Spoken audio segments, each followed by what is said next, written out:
भगवत गीता में साक्षात भगवान बोलते हैं, परम प्रमाण है, और वो कहते हैं मत्तः परतरम नान्यत किंचिदस्ति धनंजय मयि सर्वमिदं प्रोत्रम सूत्रे मणिगणा इव। हे धनंजय, मुझसे श्रेष्ठ कोई सत्य नहीं है और मैं इस पूरे ब्रह्मांड में इस प्रकार हूँ जिस प्रकार से मोती धागे में पिरोए हुए होते हैं। ये पूरा ब्रह्मांड मुझ पर आधारित है। भले ही धागा दिखता नहीं है, लेकिन प्रत्येक मोती का आधार वो धागा है। उसी तरह से पूरे ब्रह्मांड में भले ही जो मूर्ख लोग हैं वो मुझे देख नहीं सकते, लेकिन मैं ही प्रत्येक ब्रह्मांड का आधार हूँ।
नौ कपिनाथ श्यामकंड राधाकंड गिरिगौर की। हम सब उनके लिए 3 मरतबा हरे कृष्णा बोल के प्रार्थना करते हैं कि उनको जो है कि भगवान स्मरण करें जल्दी से।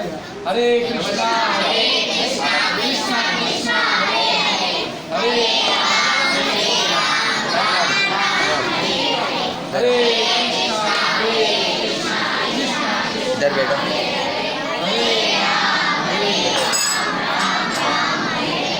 हरे कृष्णा कृष्णा कृष्णा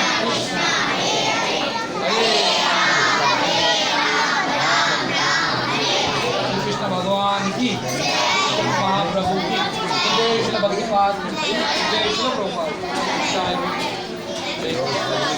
कृष्ण से प्रार्थना करते हैं कि लक्ष्मण भाई के बेटे की तबीयत जल्द से जल्द ठीक हो जाए और हम भगवान से दुआ को हैं कि अच्छी तरह से सेहतयाब हो जाए ताकि लक्ष्मण भाई हमारे बीच में एक बार दीप अर्पण करने अपनी फैमिली के साथ आए और जो कृष्ण रूप में हमारे साथ मदद कर रहे हैं भगवान उनको और हौसला दें। हरे कृष्ण। धन्यवाद।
दोस्तों अब तक के लिए बस इतना ही। आशा है कि आपको हमारा ये ब्लॉग पसंद आया होगा और कल से हम कुछ नए ब्लॉग्स आपके लिए लेके आएंगे नारायणपुरा से, जहां हम बड़ी लाइन में काम स्टार्ट करने वाले हैं सफाई का और ग्रीन एंड क्लीन नारायणपुरा को बनाने का। तो हमें यकीन है आप इसी तरीके से हमारा साथ देते रहेंगे और हमारे साथ रहेंगे और हमें ज़्यादा से ज़्यादा सब्सक्राइब करेंगे, लाइक करेंगे। तो दोस्तों ऐसे ही हमारे साथ रहेगा, हमें सपोर्ट करते रहेगा। Thank you so much. Bye.